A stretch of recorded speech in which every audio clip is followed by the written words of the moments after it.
this is an idle animation that I showed in a recent short. I'm not too bad when it comes to pixel art, but it's not really the thing that I'm that great at, but I'm pretty happy with how this looks. And the way that I've managed to do this is to create a purple outline of what I wanted the animation to look like this, and to just draw the outline. And then I animated that, and then afterwards added in the colour to keep it consistent with the original drawing. It does kind of mean you're animating twice, but from what I found, it makes it a lot easier to get the animation you want. To create the walking animation for this Carnotaurus, what I've done is I've redrawn the image of the standing up one here in more of a walking, sort of leaning down position, and then from that I've started to draw the next frames, so redrawing the legs first, animating them walking and taking a step. So the first one lifts up, and as it's stepping over, the other one's moving behind. And then the same but for the other direction, so the left hand leg is moving and the right hand one's moving along the floor instead of being lifted, to create a simple walk animation. And obviously making sure that it loops.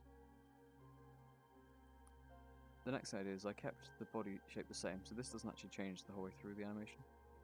And I've just copy pasted this body shape here in a slightly different position, but it's just a copied image to keep the consistent shape. So it goes up and down to move with the dinosaur, but it doesn't actually change, it's not been redrawn. And then lastly I just had to make the tail, which waves left and right, and to make it look like it's going left and right despite being two-dimensional, it gets shorter as it turns away from me, and then longer as it comes towards, and curves slightly in either direction. One of the key things about this is you can use the colour to really make this work, so showing some shine that appears more so when it's closer to you. And then ultimately finishing to create this animation like this. Now it won't be perfect with the purple because you can't see how it's going to look until you've added the colour, so there will be some cleaning up to do once you've coloured it in.